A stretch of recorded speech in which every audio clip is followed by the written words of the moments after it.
আসসালামু আলাইকুম বন্ধুরা। আমি তোমাদেরকে নতুন একটা টপিকস নিয়ে আসতেছি। নতুন টপিকসটা হলো কি, যে অ্যাকাউন্টিংটা কিন্তু আমাদের জীবনে খুব গুরুত্বপূর্ণ একটা ইস্যু। যে আমরা প্রতিটা জীবনে আমরা দেখি যে প্রায় ইংরেজি শেখানোর জন্য বিভিন্ন ধরনের কোর্স থাকে। তো ইংরেজি শেখানোর কোর্সগুলোর একটা বড় অপকারিতা হলো, কোনো কোর্স শিখে কেউ আমার দেখা মতো ইংরেজি শিখতে পারে না। আর ইংরেজি জীবনে যতটা না গুরুত্বপূর্ণ, তার চেয়ে বেশি গুরুত্বপূর্ণ একটা মানুষের জীবনে অ্যাকাউন্টিং। কারণ তার হিসেবটা জানা দরকার, আর হিসেবটা জানলে তাকে ঠকানো যাবে না। মানুষ পদে পদে ঠকে। এর একটা কারণ, একটা ব্যবসায়ী তার দোকান সিসি ক্যামেরা ইউজ করে, নিরাপত্তার জন্য লোক ব্যবহার করে। কিন্তু সিসি ক্যামেরা আর নিরাপত্তার জন্য লোকের চেয়ে বেশি দরকার হয়েছে তার প্রতিটা প্রোডাক্ট হিসেব রাখা এবং প্রতিটা টাকা পয়সার হিসেব রাখা। আমাদের একটা কথা আছে যে গোনা গরু বাগে খায় না। তো আমাদের গরুগুলোকে গুনে রাখতে হবে। তো অ্যাকাউন্টিংয়ের মতো এটা বিষয়টা কতটা জটিল জানি না, কিন্তু আমি আমার বয়সে এসে বুঝতে পারতেছি যে আমি অ্যাকাউন্টিংয়ে না পড়ে ভুল করছি। এই জন্য আমি সিদ্ধান্ত নিয়েছি অ্যাকাউন্টিংটা আপনাদেরকে শেখাবো এবং আমি সাথে সাথে শিখব। মানে আমি একটা নতুন থিওরি অ্যাপ্লাই করার চেষ্টা করতেছি, যে শেখাইতে শেখাইতে শেখা। মানে আমি অন্যকে শেখাবো এবং নিজে শিখে যাব। এই থিওরিটার কী নাম দেওয়া যায় এখনও আমরা সিদ্ধান্ত নিইনি। তো ভবিষ্যতে একটা নাম দেব। তো আমি আপনাদেরকে অ্যাকাউন্টিংটা শেখাবো একটা কবিতার আদলেও না, গল্পের আদলেও না। আমি আপনাদেরকে অ্যাকাউন্টিংটা শেখাবো সিনেমার আদলে। তো আমরা একটা সিনেমা নির্মাণ করব।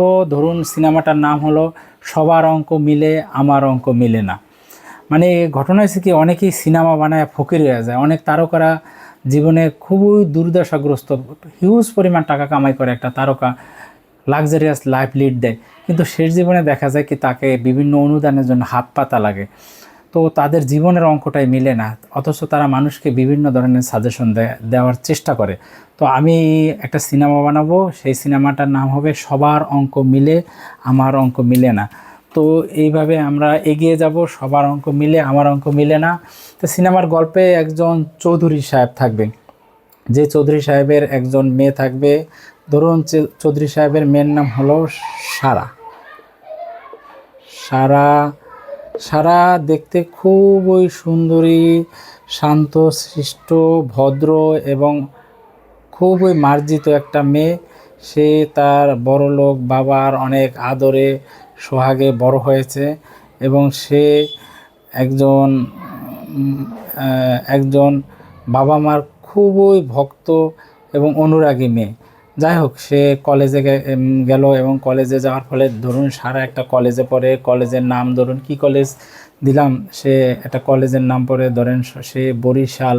আমার বাড়ি যেহেতু বরিশাল, তাহলে Barishal Barishal degree college, degree college. যা হোক, সারা যেহেতু বড় লোক, সে একটা প্রাইভেট ইউনিভার্সিটিতে পড়ে। বাদ দিন, ধরুন সে একটা প্রাইভেট ইউনিভার্সিটিতে পড়ে। ধরে নিলাম সে নর্থ সাউথ ইউনিভার্সিটিতে পড়ে সারা। এবং সারা যে প্রতিদিন ইউনিভার্সিটিতে যাওয়ার জন্য একটা রিক্সা ব্যবহার করে, সেই রিক্সা চালকের নাম হলো, ধরুন সে রিক্সা চালক হলো সারা, ধরুন আমাদের নায়ক জসিম। এই বেচারা সারা জীবন মনে করেন, এই জসিম সাহেবকে তো আঁকতে পারবো না, এই জন্য আমি দুঃখিত। তারপর ধরে নেন এটাই আমাদের নায়ক জসিম সাহেব। এবং জসিম সাহেব একজন রিক্সা চালক, এবং রিক্সা চালক হওয়ার কারণে তাকে সমাজে সবাই অবহেলা করে। কারণ একজন রিক্সাওয়ালাকে আমাদের সমাজে মূল্যায়ন করে না, কারণ সে গরিব। তো সেই গরিব মানুষ জসিম সাহেবের প্রেমে পড়ে আমাদের সারা।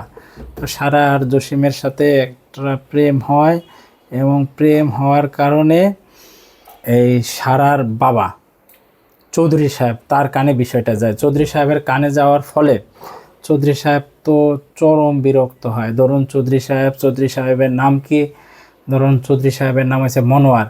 তো আমি চৌধুরী সাহেবকে আঁকতে পারলাম না। চৌধুরী সাহেবের একটা গাড়ি আছে, আমি তার গাড়িটা আঁকলাম। ধরুন চৌধুরী সাহেব সে গাড়ি ব্যবহার করে সে অফিসে যায়। এই গাড়ি দিয়ে আবার নৌকার মতো হয়ে গেছে। সরি, মনে কিছু নেবেন না। চৌধুরী সাহেব এই গাড়ি ব্যবহার করে, যাও গাড়িটা ভালো হয় না, এই জন্য আমি সরি, গাড়ি ভালো হয় না। তো চৌধুরী সাহেব যখন টের পাইলো যে তার মেয়ে একটা রিক্সাওয়ালার সাথে প্রেম করে এবং এই প্রেমটা তার পক্ষে মেনে নেওয়া সম্ভব না, তাই তিনি ডিসিশন নিলেন যেভাবে হোক সারাকে একটা চাপ দিবেন। তো সারাকে চাপ দেওয়ার জন্য সে সারাকে বললেন যে তুমি আমার থেকে আর কোনো পয়সা খরচ পাবে না। তো সারা যখন ডিসিশন নিল যে সারাকে সে আর টাকা পয়সা দিবে না, সারাও ডিসিশন নিলে সে তার বাবার কাছ থেকে টাকা নেবে না এবং সে চৌধুরী সাহেবের কোনো টাকা পয়সা সে ইউজ করবে না। এই জন্য সে সিদ্ধান্ত নিল সে একটা দোকান দিবে। সে একটা কি দোকান দিবে? একটা কফির দোকান দিবে। একটা কফির দোকান দিবে, কফি শপ। কফি শপ দেওয়ার জন্য প্রথমে তার দরকার হলো টাকা। সে টাকা কোথায় পাবে? তার সারার একটা ব্যাংক ছিল, সে টিফিনের টাকা ওই ব্যাংকে জমাতো। এই ব্যাংক ছিল, এই ব্যাংকটার ভিতরে সারা টিফিনের টাকা জমাইতো। তো টিফিনের টাকা জমাইতো, সে করলো কি একদিন এই ব্যাংকটা ভেঙে ফেললে দেখলো যে এই ব্যাংকের ভিতরে সে প্রায় 50,000 টাকা জমিয়ে ফেলেছে। এই 50,000 টাকা জমিয়ে ফেলেছে, সেই 50,000 টাকা দিয়ে সে একটা কফি শপ দিবে।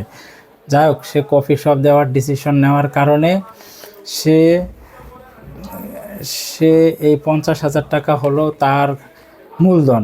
এই 50,000 টাকা মূলধন নিয়ে সে একটা কফি শপের ডিসিশন নিল। এই কফি শপের নাম ধরুন সারার খুব প্রিয় একজন তারকা হলো নাসিরউদ্দিন পাটোয়ারি। তো নাসিরউদ্দিন পাটোয়ারি, তাকে ডার্বি নাসির অনেকে বলে। তো সে সিদ্ধান্ত নিল যে নাসির কফি হাউস নাম দেবে। তার কফি হাউসের নাম হয়েছে নাসির কফি হাউস। এদিকে আমাদের রিক্সাওয়ালা মিস্টার জসিম, সে রিক্সা চালানোর সাথে সাথে রাত্রে পড়াশোনা করে এবং সে ডিসিশন নিল সে এই সমাজের অন্যায়, অত্যাচার এবং গরিবের উপরে জুলুম, এটার উপরে সে রুখে দাঁড়াবে এবং রুখে দাঁড়ানোর জন্য সে চাকরি নেবে। কিসে চাকরি নেবে? পুলিশে চাকরি নেবে। ধরুন সে একটা গবেষণা করে দেখলো যে আমেরিকার এফবিআইতে সবচেয়ে বেশি এফবিআইয়ের প্রধান যারা নিয়োগ দেওয়া হয়েছে তাদের বড় একটা অংশ হলো কমার্সের। এবং কমার্সের নিয়োগ দেওয়ার মূল কারণ হলো কি, আমাদের পৃথিবীতে যেই পরিমাণ অপরাধ সংগঠিত হয় পৃথিবীতে, তার প্রায় 70% অপরাধ সংগঠিত হয় আর্থিক কেলেঙ্কারি, দুর্নীতি, ঘুষ, মানি লন্ডারিং, মুদ্রা পাচার, এই ধরনের। তো এই আর্থিক কেলেঙ্কারিগুলো বেশি হওয়ার কারণে এফবিআইতে সাধারণত এই 70% কেস আসে তাদের অর্থ সংক্রান্ত, ক্রেডিট কার্ড, ব্যাংকিং চ্যানেল এবং বিভিন্ন ধরনের বড় বড় টেন্ডার জালিয়াতি, এইসব সামলানোই 70% কাজ হলো এফবিআইয়ের। আর বাকি 30% হলো ধরুন মনে করেন চাইল্ড অ্যাবিউজ, এরপরে উইমেন্স অ্যাসল্ট অথবা মার্ডার, এই ধরনের অপরাধ হলো 30%। তো 30%, এই 70%-এর জন্য সাধারণত এই কমার্সের ট্যালেন্টেড ছেলেদেরকে নিয়োগ দেওয়া হয় এফবিআইতে। তো এফবিআইতে নিয়োগ দেওয়া, এই জন্য সে ডিসিশন নিলেও সে একজন পুলিশ অফিসার হবে। ধরে নিলাম আমরা তর্কের খাতিরে আমাদের মিস্টার জসিম সে পুলিশে অ্যাপ্লাই করলো এবং সে একজন পুলিশ অফিসার হওয়ার পরীক্ষায় প্রথম স্থান অধিকার করলো। আজকে আমরা এই পর্যন্তই জসিম সাহেবকে নিয়ে থাকবো। আর এখন হলো আমাদের সারার বিষয়টা। সারা যখন ডিসিশন নিল যে সে এই 50,000 টাকা দিয়ে একটা কফি শপ শুরু করবে, তার নাসির কফি হাউস। তো নাসির কফি হাউস, ধরুন এটা নাসির কফি হাউস। এই নাসির কফি হাউসটা সে ডিসিশন নিল যে নাসির কফি হাউস সে শুরু করবে এবং নাসির কফি হাউসের জন্য সে 50,000 টাকা ইনভেস্ট করবে। সে 50,000 টাকা ইনভেস্ট করবে। 50,000 টাকা ইনভেস্ট করার সাথে সাথে এখানে একটা হিসেব শুরু হয়ে যাবে। এতক্ষণ আমরা যেটা বললাম ওটা গল্প, ওটা কোনো অ্যাকাউন্টিংয়ের না। যখন সে ইনভেস্টের ডিসিশন নিল 50,000, তখনই আমাদের আসল হিসাব বিজ্ঞান শুরু হয়ে গেল। তো হিসাব বিজ্ঞান শুরুর ক্ষেত্রে আমরা যে জিনিসটা দেখলাম যে নাসির কফি হাউসে যখন 50,000 টাকা সে অ্যাপ্লাই করবে, তখন এই টাকাটা সে যখন এখানে সারা আর এখানে কফি হাউস, সারা একটা সুন্দরী মেয়ে, সে সুন্দরী মেয়ে, আর কফি হাউস একটা প্রতিষ্ঠান, দুটো আলাদা সত্তা। একটা প্রতিষ্ঠান একটা সত্তা, একটা এই সারা একটা সত্তা। তো কফি হাউস যখন সত্তা তৈরি হবে, কারণ কফি হাউস করার জন্য তাকে প্রথমে একটা ট্রেড লাইসেন্সের জন্য আবেদন করতে হবে। ট্রেড লাইসেন্সের জন্য যখন সে আবেদন করবে, তখন তাকে কিছু শর্ত মেনে আবেদন করতে হবে। যেমন 1 নম্বর শর্ত হলো যে সে তার কফি হাউসে কখনো কোনো বিস্ফোরক দ্রব্য রাখতে পারবে না। বিস্ফোরক দ্রব্য সে রাখতে পারবে না। এরপরে সে কফি হাউসে কোনো অবৈধ কর্মকাণ্ড, রাষ্ট্রবিরোধী কোনো কাজ করতে পারবে না। মানে এই কফি হাউস হলো একটা রাষ্ট্রের অংশ, সেই অংশটা রাষ্ট্রের সমস্ত আইনগুলো মেনে চলবে। সারা অনেকগুলো রাষ্ট্রের আইন ভায়োলেট করতে পারে, কিন্তু কফি হাউস ভায়োলেট করতে পারবে না, কারণ কফি হাউস একটা নিজস্ব প্রতিষ্ঠান। যেমন আমাদের নায়ক মিস্টার জসিম, সে একজন পুলিশ অফিসার হলে সে একটা থানায় থাকবে। ধরুন আমরা ধরে নিলাম আমাদের নায়ক জসিম, সে একটা কফি হাউস সে একটা থানায় ডিউটি করবে। তার থানার কতগুলো রুলস অ্যান্ড রেগুলেশন থাকবে। তো থানা যেরকম রুলস অ্যান্ড রেগুলেশন ফলো করে, এই কফি হাউস সেই রুলস অ্যান্ড রেগুলেশন ফলো করবে। তো কফি হাউস একটা আলাদা সত্তা এবং কতগুলো রুলস অ্যান্ড রেগুলেশন সে পালন করবে। এবং সারা কি করবে, সারা যখন কফি হাউসে প্রথম দিন যখন কফি হাউসটা সে শুরু করবে, সে ডিসিশন নিল। সারার আবার ছাত্র জীবন থেকে তার একটা সুন্দর অভ্যাস আছে, সে ডায়েরি লিখত। সে তার প্রতিদিনের দুঃখ, কষ্ট, ভালোবাসা, এইসব জিনিসগুলো সে ডায়েরিতে গুছিয়ে লিখে রাখত। তো সে যেহেতু একটা কফি হাউস দিল, ধরে নিলাম সে একটা কফি হাউস দিল, কফি হাউসটার নাম হলো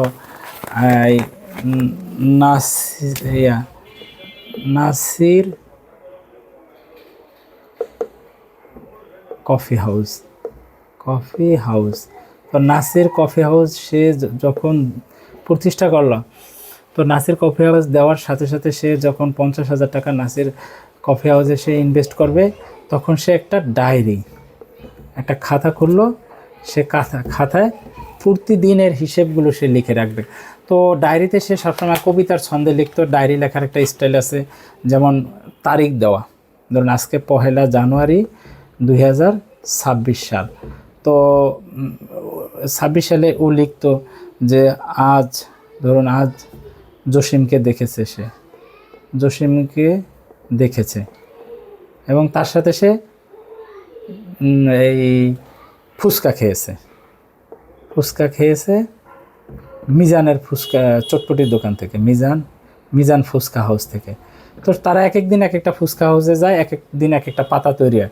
এখন সে যেহেতু আপাতমস্তক একজন ব্যবসায়ী হচ্ছে, তো সে সিদ্ধান্ত নিল যে আজকে সে অন্যভাবে লিখবে। সে আজকে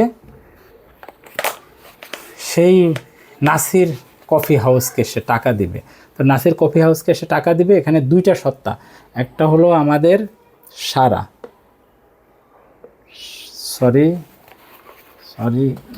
আমাদের একটা হলো সারা একটা সত্তা, আর একটা সত্তা হলো কফি হাউস। তো সে কি নগদ টাকা নগদ টাকা দিল কফি হাউসকে। নগদ টাকা সে কফি হাউসকে দিল, 50,000 টাকা দিল সে। আর কফি হাউস আবার টাকাটা পেল।